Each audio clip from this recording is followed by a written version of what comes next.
بیرا پجاری سے میری ملاقات جس طرح ہوئی وہ بجائے خود ایک دلچسپ واقعہ ہے جسے اتنے عرصے بعد یاد کرتا ہوں تو ہنسی آ جاتی ہے۔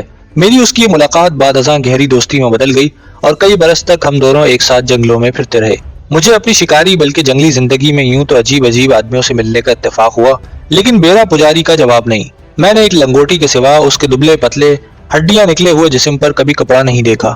پستہ قد، منڈا ہوا سر، چھوٹی چھوٹی دھسی ہوئی زرد آنکھیں اور نہایت مسکین چہرہ جسے دیکھتے ہی سنگدل سے سنگدل آدمی بھی ایک مرتبہ نرم پڑ جائے، اور چہرے سے زیادہ اس کی شیریں آواز اور عز و خوشامد کا اظہار کرتا ہوا لہجہ دوسروں پر فوراً اثر کرتا تھا۔ اپنے ان دو فطری ہتھیاروں سے بیرا پجاری نے جتنا فائدہ اٹھایا اس کی مثال مشکل سے ہی ملے گی۔ ان صلاحیتوں کے ساتھ اس میں عیاری، مکاری، دور اندیشی اور برجستہ جھوٹ بول کر دوسروں کو بیوقوف بنانے کی خوبیاں بھی موجود تھیں۔ وہ اپنے آپ کو اونچی ذات کا برہمن کہتا، اپنے علاقے اور برادری کے لوگوں پر بھی اس کا اچھا خاصا اثر تھا۔ میں اس زمانے میں میسور کے جنگلوں میں گھوم پھر رہا تھا۔ ماتھر مالیہ کی پہاڑی کے دامن میں ایک چھوٹا سا بنگلہ سرکاری افسروں کے قیام کے لیے حکومت نے بنوا دیا تھا۔ اس بنگلے سے کچھ فاصلے پر چنار ندی بہتی تھی جو ایک مقام پر دریائے کاویری میں مل جاتی تھی۔ میں جب یہاں آیا تو گرمیوں کا موسم تھا اور چنار ندی تقریباً خشک تھی۔ ایک روز سورج نکلنے سے کچھ دیر پہلے جنگل کی سیر کو نکلا۔ سیر کا فقط بہانہ تھا۔ میں مناظر فطرت کا عاشق ہوں۔ جنگلوں، پہاڑوں اور وادیوں میں تنے تنہا گھومنے سے فرد و انبساط اور سرور کی جو کیفیت طاری ہوتی ہے وہ شہروں اور بستیوں میں نصیب نہیں ہو سکتی۔ چنار کے کنارے سنہری ریت پر ٹہلتا اور جنگلی پرندوں کے نغموں سے مسحور ہوتا ہوا آہستہ آہستہ چلا جا رہا تھا۔ رائفل میرے کندھے پر لٹکی ہوئی تھی اور اسے میں اس لیے ساتھ لایا تھا کہ اس وقت اکثر کسی ریچھ یا چیتے کا سامنا ہو جاتا ہے۔ یہ دونوں جانور رات بھر شکار کی تلاش میں پھرتے رہتے ہیں اور صبح صادق کے وقت اپنے اپنے غاروں کی طرف تھکے ماندے لوٹتے ہیں۔ بعض اوقات ندیوں اور دریاؤں کے کنارے اگی ہوئی جھاڑیوں میں بھی چھپ کر بیٹھ جاتے ہیں اور پیاس بجھانے کے لیے صبح صبح ندی پر آنے والے ہرنوں کا شکار کرتے ہیں۔ اس روز میں نے کئی چیتل ہرن ندی کے کنارے پانی کی تلاش میں پھرتے ہوئے دیکھے، مگر میں نے فائر نہ کیا۔ ان معصوم جانوروں کو مار کر مجھے کبھی دلی خوشی محسوس نہیں ہوتی۔ میں بنگلے سے 1 میل دور نکل آیا۔ مشرقی افق کی طرف سے ابھرنے والی روشنی اندھیرے کی دبیس چادر چیرتی ہوئی تیزی سے جنگل میں پھیل رہی تھی اور ہوا کے سر جھونکے آہستہ آہستہ گرم ہو رہے تھے۔ تاہم جنگل کے اندرونی حصوں میں اب بھی گہرا اندھیرا اور خاصی ٹھنڈ تھی۔ دفتن میری بائیں جانب ہیلا کی جھاڑیوں میں سے ایک جنگلی مور چیختا ہوا اڑا۔ میں ٹھٹک کر اپنی جگہ رک گیا اور کان لگا کر کچھ سننے کی کوشش کرنے لگا۔ عرصے دراز تک جنگلوں میں پھرنے کے باعث میری چھٹی حص فوراً بیدار ہو کر کام کرنا شروع کر دیتی ہے۔ مجھے خیال ہوا کہ ان جھاڑیوں میں یا تو آس پاس کوئی درندہ چھپا ہوا ہے۔ میں ٹارچ لانا بھول گیا تھا، ورنہ اس کی مدد سے یہ پتہ چل جاتا کہ معاملہ کیا ہے۔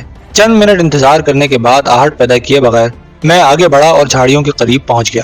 کیا دیکھتا ہوں کہ ریتیلی زمین میں 3 فٹ قطر کا ایک چھوٹا سا گڑھا کھدا ہوا ہے جس میں تھوڑا سا پانی جمع ہے۔ میں سمجھ گیا یہ کسی ایسے شخص کی شرارت ہے جو جنگل میں ناجائز شکار کھیلتا ہے۔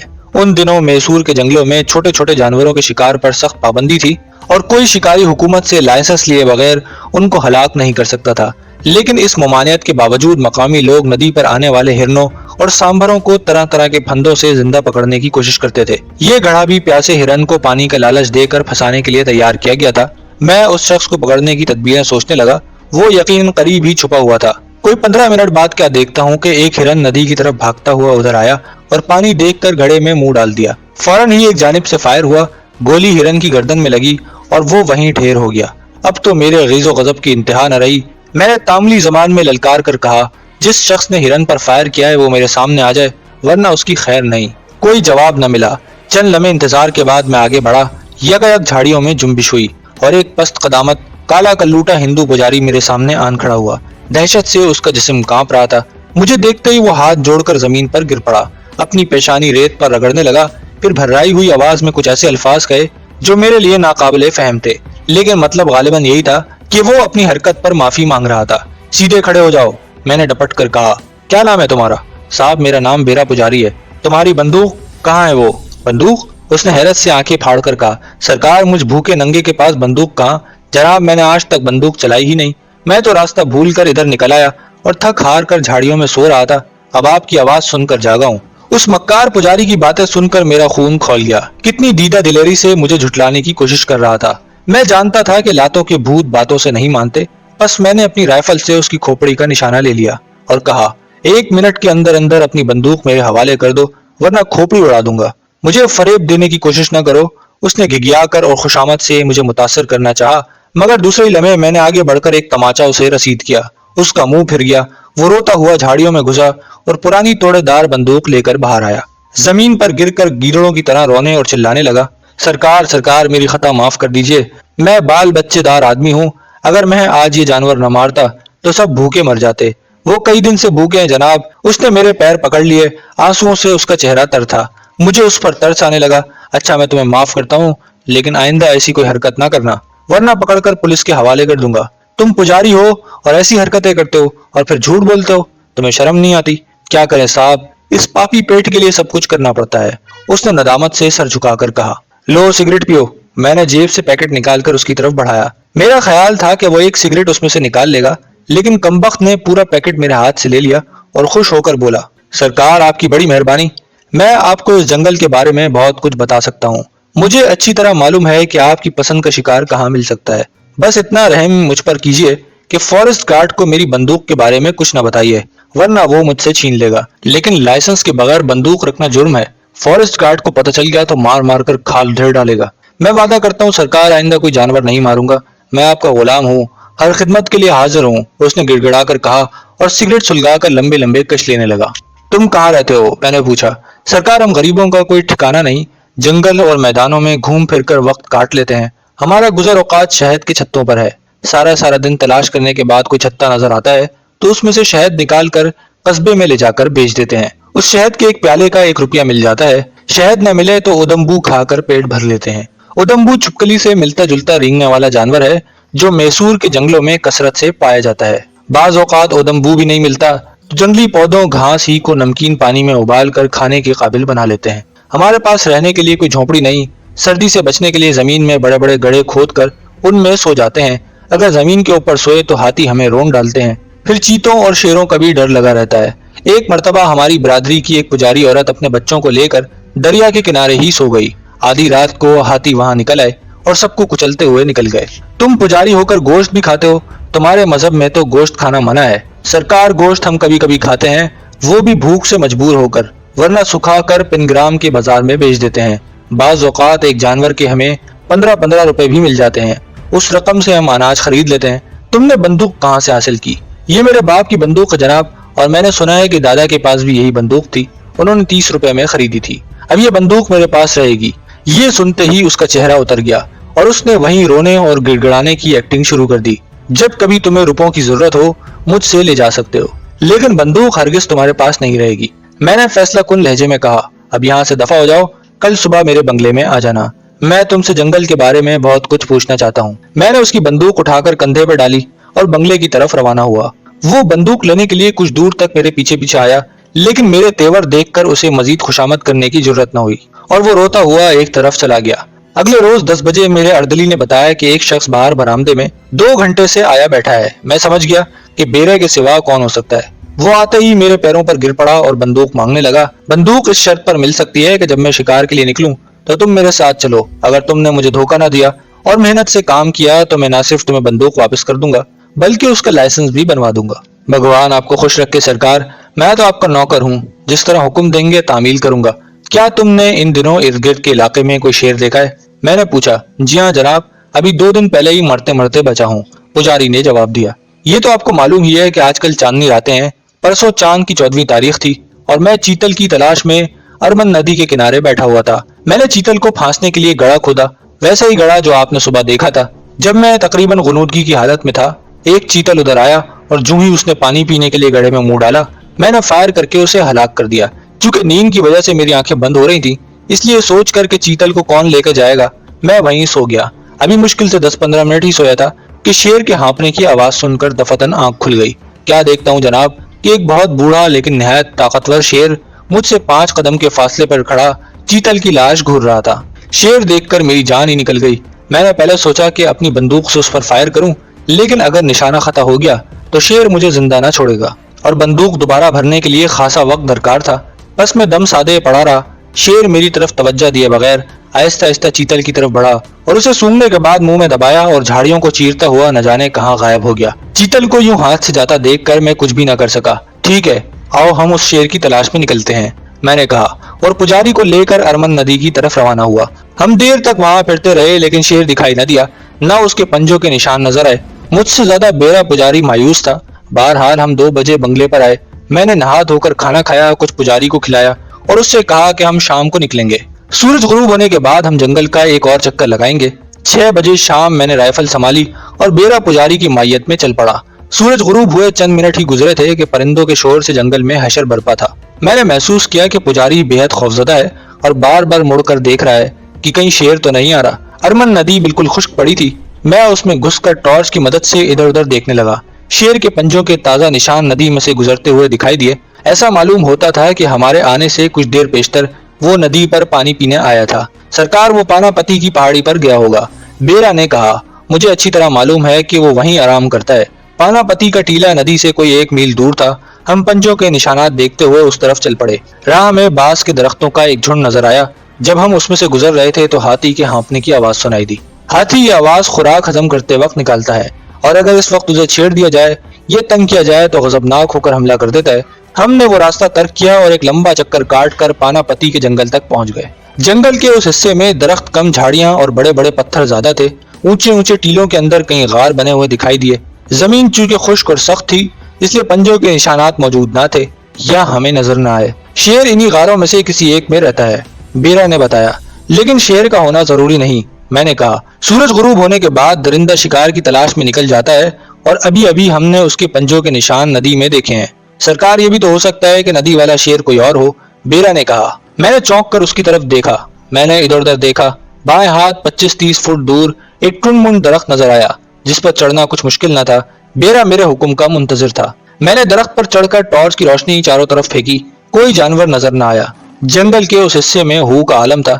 मैंने दरख्त से उतरकर टॉर्च बेरा को दी और कहा, जाओ शेर की खोज लगाओ। बेरा ने कांपते हुए हाथों से टॉर्च पकड़ी और उस अंदाज से गारों की तरफ चला जैसे फांसी के तख्ते पर चढ़ रहा हो। कुछ दूर चलकर वो मुड़ा और कहने लगा, जनाब आप भी मेरे साथ साथ आ जाएं। शेर अगर करीब हुआ तो मुझे फाड़ खाएगा। बकवास बंद करो, मैंने गरज कर कहा। तुम अब तक छोटे छोटे हिरन ही मारते रहे हो, अब जरा शेर का भी सामना करो। तुम्हारी बंदूक इसी शर्त पर वापस मिलेगी। मरता क्या ना करता बेचारा लड़खड़ाते कदमों के साथ आगे बढ़ा। मैं उसकी हालत का अंदाजा लगाकर दिल ही दिल में खुश हो रहा था। थोड़ी देर बाद वो नजरों से ओझल हो गया तो मैं उसके ताक़ुब में चल दिया। अभी हम चंद कदम ही आगे गए थे कि सामने से शेर के गुर्राने की आवाज आई और फिर बेरा पुजारी की लंबी चीख सुनकर मेरे होश उड़ गए। मैंने जेब से दूसरी टॉर्च निकालकर रोशन की। क्या देखता हूँ कि बेरा वहशियों की तरह अंधाधुंध भागता और गिरता पड़ता मेरी तरफ लपका चला आ रहा है। मेरे करीब आकर वो धम से जमीन पर गिरा और बुरी तरह हाँफने लगा। मैं चुपचाप खड़ा उसे देखता रहा। उसका जिस्म पसीने में तर था। सरकार सरकार, शेर भी यही है, उसने कहा। वो सामने बड़े टीले पर कुछ खा रहा है, चलो मुझे दिखाओ। मैं उसे हाथ पकड़कर ले गया। घबराओ मत, जब तक मैं तुम्हारे साथ हूँ शेर तुम्हारा कुछ नुकसान नहीं कर सकता। हम टॉर्च की रोशनी में दबे पांव आगे बढ़ने लगे। टॉर्च बेरा के पास थी। मैंने देखा कि उसके हाथ कपकपा रहे हैं। बहुत से चटानी पत्थर फलांगने के बाद एक जगह रुका और चुपके से बोला, सरकार आपने शेर की बू पाई? मैं 2-3 दफा नतें सुकेड़ कर सूंघने की कोशिश करने लगा मगर शेर की बू महसूस न हुई। मैंने नफी में सर हिलाया, बेरा को आगे बढ़ने का इशारा किया। चंद कदम आगे चलकर वो फिर रुक गया और कहने लगा, अब सूंघिए, यकीनन शेर की बू आएगी। चंद लम्हे बाद मैंने महसूस किया कि वाकई शेर के जिस्म की बदबू फजा में फैली हुई है। शेर की मौजूदगी का इल्म उसके गुर्राने की आवाज से हो चुका था। अब सिर्फ पता ये लगाना था कि वो है किधर। बेरा ने एक ऊंची चट्टान की तरफ इशारा करते हुए कहा, उसके पीछे है। मैंने बेरा को एक बड़े से पत्थर के पीछे छुपने की हिदायत की और खुद टॉर्च लेकर आगे बढ़ा। शेर यकीनन उसी चट्टान के अकब में बैठा था क्योंकि मैंने उसके सांस लेने की आवाज सुन ली थी। थोड़ा सा चक्कर काट कर मैं चट्टान के ऊपर पहुंच गया और राइफल की नाली पर फिट की हुई टॉर्च से इधर उधर रोशनी फेंकी। यकायक एक गोशे में शेर की चमकती हुई जर्द आंखें नजर आईं। वो गुर्राता हुआ खड़ा हो गया। मैंने उसकी खोपड़ी का निशाना लिया और फायर कर दिया। गोली शेर की आंखों के ऐन दरमियान लगी और वो मुंह के बल पत्थरों पर गिर गया। मैंने एक और फायर किया। चंद लम्हों तक उसका जिस्म तड़पता और थरथराता रहा। गर्दन और खोपड़ी खून में लथपथ हो गई। मैं हैरान था कि उसने मुझ पर हमला करने की कोशिश क्यों न की। हालांकि मेरा और उसका दरमियानी फासला 8 फुट से ज्यादा न था। वो एक ही जस्त लगाकर मुझे दबोच सकता था। लाश को करीब से देखने पर पता चला कि वो एक बहुत बूढ़ा शेर था और उसकी कवा में इतनी सकत न थी कि वो जवान शेरों की तरह जस्त लगाकर मुझ पर आन पड़ता। मरा हुआ शेर देखकर बेरा की जान में जान आई। हम दोनों खुश खुश बंगले की तरफ लौटे। रास्ते में बेरा ने कहा, सरकार अब वादे के मुताबिक मेरी बंदूक वापस कर दीजिए। भाई बात यह है कि मुझे इस शेर के शिकार में कतन लुत्फ नहीं आया। मैंने उसे छेड़ते हुए कहा, मुझे ऐसे दरिंदा चाहिए जो तुम्हारी तरह चालाक और मक्कार हो और मुझे जंगल में कई कई दिन ठोकरे खाने पर मजबूर कर दे और जिसकी धुन में मेरी रातें मचानों में जाग जाग कर कड़ियां। बेरा ये सुनकर चुप हो गया। उसने तमाम रास्ते दोबारा बंदूक का मुतालबा ना किया। अगले रोज चंद मजदूरों के हमरा बेरा जंगल से शेर की लाश उठा लाया। सर से लेकर दुम तक उसकी लंबाई 9.5 फुट थी और जिस्म के मुकाबले में खोपड़ी खासी बड़ी थी। मैंने इस किस्से से पहले दरियाए तलवादी और उसके नवाही पहाड़ों और वादियों का जिक्र किया है। ये इलाका नॉर्थ फॉरेस्ट डिवीजन के निहायत गुंजान, खतरनाक और दुश्वार गुजार इलाकों में से है। मैंने जिस मुकाम से बेरा को पकड़ा था वहां से दरिया और उसी नाम की वादी तकरीबन 11 मील दूर है। दरिंदों और छोटे बड़े जानवरों के अलावा यहाँ हशरातुल अर्ज खुसूसन सुर्ख और पीली मकड़ियों की कसरत है, इसलिए मकामी बाशिंदे तलवादी के इलाके को मकड़ियों की बस्ती भी कहते हैं। इन मकड़ियों की लंबाई 9-10 इंच तक होती है। उनके बैजवी जाले 20-20 फुट चौड़े होते हैं। वो निहायत जहरीली, तुनखो और निडर मकड़ियां होती हैं। आदमी को काट लें और उसका बरवक्त इलाज न किया जाए तो चंद घंटों के अंदर अंदर मौत वाक़ई हो जाती है। ये मकड़ियां आग और रोशनी से बहुत डरती हैं। लोग इस इलाके में जाने की जरूरत ही नहीं करते। अगर किसी वजह से जाना पड़ जाए तो हाथों में लंबी लंबी मशाले रोशन कर लेते हैं, क्योंकि मकड़ियां जा बजा मिलती हैं। मकामी बाशिंदों के खौफ खाने की एक बड़ी वजह यह भी है कि मकड़ियां आदमखोर हैं। बाज औकात अकेले दुकेले आदमी को जंगल में घेर लेती हैं और काट कर मार डालती हैं। यह दर्द की शिद्दत से वो इंसान बेहोश हो जाता है तो उसे नोच नोच कर हड़प कर जाती हैं। एक मर्तबा मैंने इस इलाके से गुजरते हुए ऐसा ही लर्जाखेज मंजर देखा। किसी आदमी की सड़ी हुई लाश पर बेशुमार सुर्ख और पीली मकड़ियां चिमटी हुई थी। 1 घंटे के अंदर अंदर उन्होंने उसका आधा हिस्सा हड़प कर लिया। ये अजीब बात है कि सुर्ख और पीली मकड़ियां एक दूसरे की जानी दुश्मन होने के बावजूद शिकार का गोश्त मिलजुल कर खाती हैं। अगर ऐसा मौका ना हो और कोई सुर्ख मकड़ी पीली मकड़ी के जाले में चली जाए तो जाले की मालिका फौरन उस पर हमला कर देती है। अपना शिकार मार डालने के बाद ये मकड़ियां पहले उसका खून चूसती हैं और गोश्त बाद में खाती हैं। इस वादी के किनारे पर कोठी रेन नाम की एक खूबसूरत पहाड़ी है। दरियाए चनार उस पहाड़ी के नीचे से गुजरता है। यहाँ एक बस्ती आबाद है जिसे कैंपी कारी कहते हैं। कैंपी कारी के नवाही जंगल में हाथियों की हुकूमत है। मुझे याद है कि चंद साल पेशतर यहाँ एक मस्त हाथी ने खासा उधम मचाया था। उसने न सिर्फ पूरी बस्ती तहस नहस कर दी थी बल्कि 7 आदमी भी मार डाले थे। मैंने उस हाथी को कैसे मारा उसकी दास्तान फिर कभी सुनाऊंगा। इस वक्त तो वादी के खूनख्वार रीछों और आदमखोर शेर का जिक्र करता हूँ, जो मेरी शिकारी जिंदगी के नाकाबिले फरामोश तजुर्बात में सरफहरिस्त है। तलवादी दरअसल बांस के दरख्तों का एक घना जंगल है।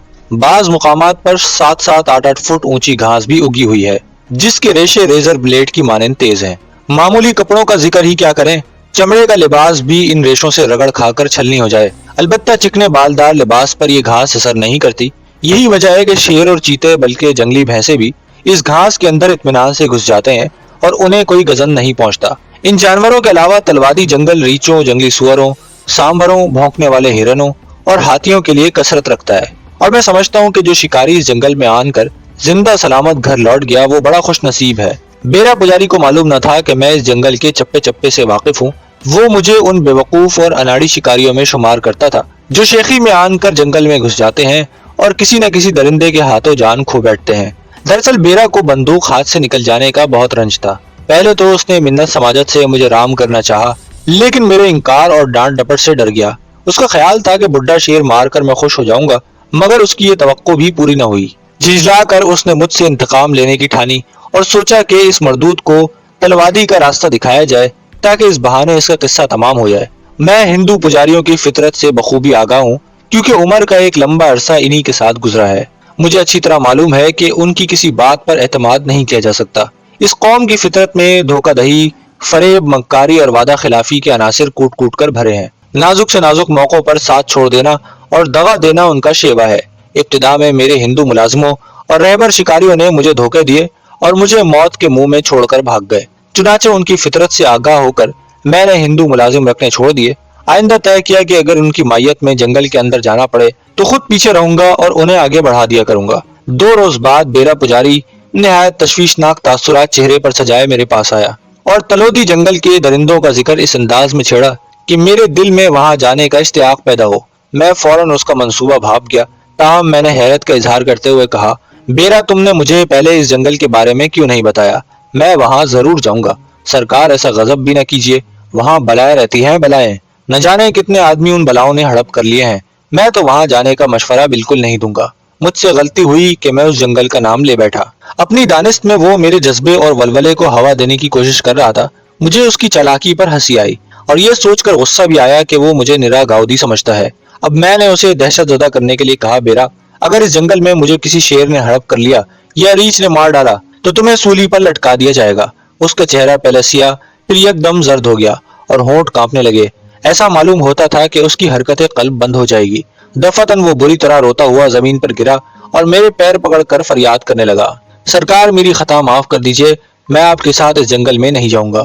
اگر میں سولی چڑھ گیا تو میرے بچوں کا کیا ہوگا؟ ایک نہ ایک دن تمہیں مرنا ہی ہوگا، میں نے جواب دیا، اس لیے ڈرنا فضول ہے، رہے بال بچے سون کی فکر بھگوان کرے گا، جیسی سرکار آپ کی مرضی۔ بیرا نے ہاتھ جوڑ کر رحم طلب نظروں سے میری طرف دیکھا اور میری بے اختیار ہنسی چھوٹ گئی۔ میں دوسرے روز بنگلے میں بیٹھا تلودی کی سیاحت کا پروگرام بنا رہا تھا کہ گاؤں کا ایک شخص ہاتھ میں کارڈ لیے میرے پاس آیا۔ پنگرام کے پوسٹ ماسٹر نے مجھے خط لکھا تھا جس کا مضمون درج ذیل ہے، عالی جناب، مجھے پتہ چلا ہے کہ آپ اس علاقے میں موجود ہیں، اس لیے یہ خط سب سے پہلے آپ کی خدمت میں بھیج رہا ہوں۔ گزشتہ 2 ہفتوں سے ماتھر انچیتی سڑک کے قریب ایک چیتے نے اپنی خون ریز سرگرمیوں سے بستی کے لوگوں کا جینا حرام کر رکھا ہے۔ وہ اب تک 15-20 مویشی ہلاک کر چکا ہے اور ان قریب آدمیوں کی باری آنے والی ہے۔ جن لوگوں نے یہ چیتا دیکھا ہے وہ نہایت ہراساں ہیں اور کہتے ہیں ایسی محب بلا سے پہلے کبھی سابقہ نہیں پڑا۔ یہ چیتا نہ صرف جنگل کے عام چیتوں کی نسبت قوی الہیکل اور خونخوار ہے بلکہ قد و قامت میں شیر سے بڑا ہے۔ اگر آپ اپنی سابقہ شاندار روایات اور انسان دوستی کے تحت مظلوم باشندوں کو اس درندے سے نجات دلا دیں تو یہ لوگ زندگی بھر آپ کا احسان نہیں بھولیں گے۔ خط پڑھنے کے بعد میں نے فوراً بیرا کو حکم دیا کہ 10 منٹ کے اندر اندر چلنے کی تیاری کرے۔ میں نے اسے شکار کے تمام ساز و سامان کا انچارج بنا دیا۔ اس نے استفہامیہ انداز میں میری طرف دیکھا اور کہنے لگا، سرکار جانا کہاں ہے؟ تلوادی کے جنگل میں نے کرخت لہجے میں کہا۔ اب میں کوئی بہانہ نہ سنوں، جلدی سے رائفلیں اور ٹارچ، تمباکو کے پیکٹ، کارتوسوں کے ڈبے اور تمام ضروری سامان بیل گاڑی میں رکھو۔ پنگرام کے پوسٹ ماسٹر کا خط آیا ہے، اس نے ہمیں چیتے سے 2 ہاتھ کرنے کی دعوت دی ہے۔ شام کے 5:30 بجے ہم گاؤں ماتھر کے نزدیک پہنچے۔ یہ گاؤں جنگل کے شمالی سرے پر آباد ہے اور دریائے کاویری کی ایک شاخ اس کے نزدیک سے گزرتی ہے۔ راستے میں 3-4 مقامات پر سرخ اور پیلی مکڑیاں تیزی سے ایک طرف جاتی نظر آئیں۔ انہیں دیکھتے ہی بیرا کی حالت غیر ہو گئی۔ اس نے فوراً ٹارچ روشن کر کے ہاتھ میں پکڑ لی۔ میں نے ٹارچ اس کے ہاتھ سے چھین لی اور کہا، آؤ بیرا دیکھیں یہ مکڑیاں جا کہہ رہی ہیں، ضرور کوئی خاص بات ہے۔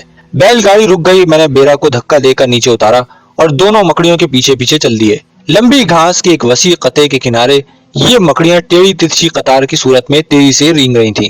ہمارے قدموں کی آہٹ پا کر وہ فوراً گھاس میں چھپ گئیں۔ ہم بھی رک گئے۔ چند لمحے انتظار کے بعد مکڑیاں گھاس سے نکلی اور اپنے راستے پر چل دی۔ سرکار سورج چھپنے والا ہے، گاؤں تک پہنچتے پہنچتے اندھیرا چھا جائے گا، بیرا نے آہستہ سے کہا۔ کوئی جواب دیے بغیر میں نے جیب سے ربڑ کے موٹے دستانے نکال کر ہاتھوں میں پہنے اور اس سے پیشتر کے بیرا کچھ سمجھ سکتا لپک کر ایک سرخ مکڑی پکڑ لی۔ بیرا کے حلق سے گھٹی گھٹی چیخ نکل گئی اور وہ الٹے پاؤں بیل گاڑی کی طرف دوڑا۔ مجھے خدشہ تھا کہ تنگ آ کر وہ فرار نہ ہو جائے، چنانچہ مکڑی پھینک کر میں بھی اس کے پیچھے بھاگا اور اسے راستے میں جا لیا۔ مجھے جانے دیجیے سرکار، میں مر جاؤں گا، میں آپ سے آئندہ اپنی بندوق بھی نہ مانگوں گا۔ تم بڑے بزدل ہو بیرا، میں نے ہنس کر کہا، مکڑی تو میں نے اسی وقت پھینک دی تھی، چلو گاڑی میں بیٹھو۔ 1.25 گھنٹے بعد ہم گاؤں کے اندر پہنچ چکے تھے۔ ہر طرف ہیبت ناک سناٹا طاری تھا۔ چند آوارہ کتوں نے ہمیں دیکھ کر یک لخت بھونکنا شروع کر دیا۔ پھر کسی ایک طرف سے آدمی کے بولنے کی آواز سنائی دی۔ تھوڑی دیر بعد جھاڑیوں اور پتھروں کے بنے ہوئے چھوٹے چھوٹے مکانوں میں سے مرد، عورتیں اور بچے نکل کر باہر آ گئے۔ انہوں نے ہماری بیل گاڑی گھیر لی۔ میں نے دیکھا کہ سب کے سب بیرا کی طرف عقیدت بھری نظروں سے دیکھ رہے ہیں، شاید اس لیے کہ وہ پجاری تھا۔ سرکار تمہارے گاؤں میں آئے ہیں، بیرا نے میری طرف اشارہ کیا اور ہاتھ جوڑ دیے۔ اس کی تقلید میں سبھی مرد اور عورتوں نے ہاتھ جوڑے اور گردنیں جھکا جھکا کر عجیب عجیب سی حرکتیں کرنے لگے۔ کچھ لوگ دوڑے ہوئے گئے اور بانس کا بنا ہوا ایک بڑا سا تخت اٹھا لائے، اس پر پتوں کی بنی ہوئی چٹائی بچھائی اور مجھے بیٹھنے کا اشارہ کیا۔ چند لمحے بعد میں نے تاملی زبان میں پوچھا، تم میں سے کسی شخص نے اس چیتے کو نہیں دیکھا جو شیر سے بھی بڑا ہے؟ جواب دینے کے بجائے سب لوگ حیرت سے میری طرف دیکھنے لگے۔ ان کا خیال تھا کہ میں ان کی زبان نہیں جانتا۔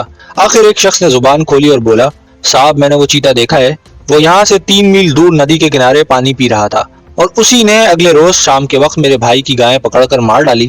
گائیں کی لاش تم میں سے کس نے دیکھی تھی؟ میں نے صاحب، اسی شخص نے جواب دیا۔ چیتے نے کچھ باقی ہی نہیں چھوڑا، بس ہڈیاں باقی رہ گئی تھی۔ کیا تم مجھے وہ جگہ دکھا سکتے ہو؟ جی صاحب۔ چلو بیرا ذرا وہ جگہ دیکھ کر آئیں۔ میں رائفل لے کر اٹھ کھڑا ہوا۔ سرکار کچھ بھوجن تو کیجیے، بیرا نے کہا۔ بھوجن آ کر لیں گے، میں نے جواب دیا۔ لوگوں کو حیران اور کسی قدر خوفزدہ چھوڑ کر ہم تینوں گاؤں سے نکل کر جنوبی رخ کی طرف چلنے لگے۔ ہمارے رہبر کا نام سانا تھا، اس کے ہاتھ میں ٹین کی بنی ہوئی لالٹین تھی راستہ اتنا دشوار گزار اور خراب تھا کہ 1 میل چلنے کے بعد میرے اعصاب جواب دے گئے، لیکن سانا بہت اطمینان سے چلا جا رہا تھا۔ ایسا معلوم ہوتا تھا کہ وہ جنگل کے چپے چپے سے بخوبی آگاہ ہے۔ لالٹین کی مدھم روشنی میں ٹھوکرے کھاتے، گھاس رونتے اور کانٹوں سے بچتے بچاتے آخر کار ہم ندی کے قریب پہنچ گئے۔ میں نے گھڑی پر نگاہ ڈالی، رات کے 8:30 بج رہے تھے۔ گائے کی ہڈیاں ندی سے 3 گز دور ایک درخت کے نیچے بکھری ہوئی تھی، کھوپڑی الگ پڑی تھی۔ میں نے دیکھا کہ جنگلی چونٹیوں اور بے شمار کیڑے مکوڑوں کے علاوہ سرخ رنگ کی 5-6 مکڑیاں بھی اس پر چمٹی ہوئی ہیں۔ کنارے افق سے چاند جھانکنا شروع ہو گیا اور تھوڑی دیر بعد پہاڑی کے عین اوپر آ گیا۔ اس کی روشنی اتنی تھی کہ ہم اپنے ارد گرد کا منظر بخوبی دیکھ سکتے تھے۔ تاہم میں نے ٹارچ کی مدد سے ندی کے دائیں کنارے کا معائنہ کیا اور یہ دیکھ کر سخت حیرت ہوئی کہ چیتے کے پنجوں کے تازہ نشان وہاں موجود ہیں۔ میرے ہاتھ میں 12 کی شارٹ گن اور بیرا کے پاس ونچسٹر رائفل تھی، لیکن وہ اسے چلانا نہیں جانتا تھا۔ یہ رائفل احتیاطاً ساتھ لے لی تھی۔ میں نے سانا اور بیرا کو ایک قریبی درخت پر چڑھ جانے کا اشارہ کیا۔ میں سمجھ گیا کہ اگر چیتا تھوڑی دیر پہلے ادھر سے گزرا ہے تو اس نے ہمیں ضرور دیکھ لیا ہوگا، اپنی فطرت کے مطابق قریب ہی چھپ کر ہماری حرکتوں کا جائزہ لے رہا ہوگا۔ سچ پوچھیے میں شیر سے اتنا ہراساں نہیں ہوتا جتنا چیتے سے ہوتا ہوں۔ مجھے معلوم ہے کہ یہ درندہ کتنا مکار اور دھوکے باز ہے۔ ایک ثانیے کے لیے شکاری بے خبر ہوا اور چیتے نے ٹیٹوا دبا دیا۔ دفعتاً ایک اور خیال میرے ذہن میں آیا، چیتا اگر اسی طرف گھوم رہا ہے تو اس کی کوئی خاص وجہ ہوگی، ممکن ہے اس نے ایک اور جانور مار ڈالا ہو۔ میں نے سانا کو آواز دی اور پوچھا، گاؤں کا کوئی آدمی مویشی لے کر ادھر ندی کی طرف تو نہیں آیا؟ نہیں صاحب، آج کوئی نہیں آیا، کوئی جانور تو گم نہیں ہوا۔ مجھے معلوم نہیں جناب، اگر ایسا واقعہ ہوتا تو مجھے ضرور پتہ چل جاتا۔ میں جس مقام پر کھڑا تھا اس کے سامنے 25-30 فٹ کے فاصلے پر الوچے کے 10-12 درخت کھڑے تھے۔ مجھے محسوس ہوا کہ ان درختوں کے پیچھے کوئی جانور چھپا ہے، شاید چیتا ہی ہے، کیونکہ 1 سیکنڈ سے بھی بہت کم وقفے میں میں نے اس کی چمکتی ہوئی آنکھیں دیکھ لی تھی۔ میں زمین پر لیٹ گیا اور آہستہ آہستہ درخت کی طرف رینگنے لگا۔ ابھی میں بمشکل 5-7 فٹ ہی آگے بڑھا ہوں گا کہ میری نگاہ سیاہ چونٹیوں کی ایک لمبی قطار پر پڑی جو ان درختوں کی جانب جا رہی تھی۔ میں نے غور سے دیکھا، درختوں کے پاس ایک بیل کی لاش پڑی تھی اور چیتا لاش کے عین پیچھے چپ چاپ کھڑا میری جانب گھور رہا تھا۔ چیتا دیکھ کر میرے رونگٹے کھڑے ہو گئے اور مجھے اپنی بصارت پر شبہ ہونے لگا۔ میں سوچنے لگا کہ واقعی یہ چیتا ہے، یہ کوئی بہت بڑا شیر، لیکن نہیں، وہ چیتا ہی تھا، کیونکہ چاند کی مدھم زرد روشنی میں اس کی چمکتی ہوئی کھال پر سیاہ دھبے مجھے صاف دکھائی دے رہے تھے۔ میں دم سادے پڑا رہا۔ چیتے نے دبے پاؤں بیل کی لاش کا چکر لگایا اور اس کا پچھلا حصہ کھانا شروع کر دیا۔ گوشت چبانے اور ہڈیاں کڑکڑانے کی آواز میرے کانوں تک پہنچنے لگی۔ میں نے فائر کے لیے بندوق اٹھائی ہی تھی کہ دائیں جانب سے ایک چرخ اچھلتا ہوا نمودار ہوا۔ چیتے نے چرخ کو دیکھا اور چند قدم آگے بڑھ کر غرایا۔ چیتے کی آواز سن کر چرخ زور سے چلایا اور بدحواسی میں بھاگتا ہوا سیدھا میری طرف دوڑا۔ اب میری حماقت بلکہ گھبراہٹ ملاحظہ ہو، چیتے پر گولی چلانے کے بجائے دھائیں سے چرخ پر فائر جھونک دیا۔ نتیجہ یہ نکلا کہ چرخ تو وہیں ڈھیر ہو گیا اور چیتا گرجتا ہوا بھاگ گیا۔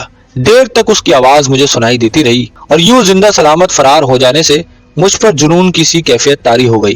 بیل کی لاش دیکھنے سے معلوم ہوا کہ چیتا تھوڑا سا گوشت ہی کھانے پایا تھا کہ اسے بھاگنا پڑا اور ممکن ہے کہ رات کے پچھلے پہر بھوک سے بےتاب ہو کر ادھر دوبارہ آئے۔ سانا اور بیرا درخت سے اتر کر میرے پاس پہنچ گئے اور بیل کو دیکھنے لگے۔ سانا نے میرے استفسار پر نفی میں گردن ہلائی اور کہا، نہیں سرکار، یہ بیل ہماری بستی کا نہیں ہے۔ ٹارچ کی تیز روشنی میں لاش کا ایک بار جائزہ لیا اور یہ دیکھ کر حیرت ہوئی کہ شیر کے دانتوں کے نشان اس کی گردن پر موجود ہیں۔ ایسا معلوم ہوتا تھا کہ شیر نے بیل مارا اور گھسیٹ کر یہاں تک لے آیا، لیکن اس کے بعد نامعلوم کیا واقعہ پیش آیا کہ وہ اپنے شکار کے گوشت سے پیٹ بھرے بغیر چلا گیا اور چیتے کو آنے کا موقع مل گیا۔ بیل کی لاش کی گرد پنجوں کے نشان دکھائی نہ دیے کیونکہ یہاں گھاس کثرت سے اگی ہوئی تھی۔ ابھی میں سوچ رہا تھا کہ کیا کارروائی کرنی چاہیے کہ کچھ فاصلے پر قد آدم گھاس سے چند گیدڑ شور مچاتے ہوئے نکلے اور ندی کی طرف بھاگ گئے۔ میں نے فوراً ٹارچ بجھا دی اور سانا کو بھی ٹارچ کی روشنی بجھانے کا حکم دیا۔ گھاس برابر ہل رہی تھی جس سے اندازہ ہوتا تھا کہ کوئی بڑا جانور گھاس کے اندر آہستہ آہستہ چل رہا ہے۔ دفعتاً بیرا پجاری بھیانک آواز میں چلایا، شیر شیر بھاگو بھاگو۔ پھر وہ پاگلوں کی طرح ایک درخت کی طرف دوڑا لیکن ٹھوکر کھا کر گرا اور وہیں پڑے پڑے چیخنے لگا۔ میں آج تک حیران ہوں کہ کمبخت کو کیا سوجا۔ بیرا کو یوں چیختا دیکھ کر سانا بھی لالٹین پھینک کر بھاگا اور اس سے پیشتر کہ میں کچھ سمجھ سکوں گھاس میں سے ایک قوی الہیکل شیر برآمد ہوا۔ سانا کی طرف لپکا اور ایک ہی جست میں اسے جا لیا۔ اب بیرا کے ساتھ سانا بھی چلا رہا تھا، صاحب بچاؤ، شیر نے مجھے پکڑ لیا، ہائے مار ڈالا۔ یہ حادثہ اتنی سرعت سے پیش آیا کہ میرا ذہن قطعاً معوف ہو گیا۔ بیرا کے بھاگنے اور گھاس میں سے شیر کے نکل کر سانا پر جھپٹنے میں بمشکل چند سیکنڈ لگے ہوں گے۔ میں نے اندھا دھند شیر پر گولی چلا دی۔ शेर चिल्लाकर मेरी तरफ पलटा, लेकिन फौरन ही रुख बदल कर नदी की तरफ भागा और किनारे किनारे दौड़ता हुआ नजरों से ओझल हो गया। बेरा मुसलसल चीख रहा था, लेकिन साना की जानिब से कोई आवाज नहीं आती थी। मैं समझा बेचारा खत्म हो गया। उसकी हालत वाकई ऐसी ही थी। शेर का पंजा उसके चेहरे पर इस अंदाज में पड़ा था कि दाएं आंख बाहर निकल आई थी और रुखसार बिल्कुल उधड़ चुका था। दूसरा जख्म सीने पर था। साना का चेहरा और सीना खून में लथपथ हो चुका था। मैंने पहले उसकी नब्ज टटोली, फिर सीने पर कान लगाया। दिल की हरकत अभी भी जारी थी, लेकिन बहुत आहिस्ता। फिर उसकी टांगें कांपने लगी और वो बुरी तरह तड़पने लगा। मैंने अपनी पेटी से बंधी हुई पानी की बोतल खोली और चंद कतरे उसके हलक में टपकाने की कोशिश की, मगर दांत सख्ती से बिछे हुए थे। पानी हलक के अंदर न जा सका। साना बहुत ताकतवर और सेहतमंद आदमी था, और जिस तरह उसकी जान निकली है, वो मंजर मैं मरते दम तक फरामोश नहीं कर सकूंगा।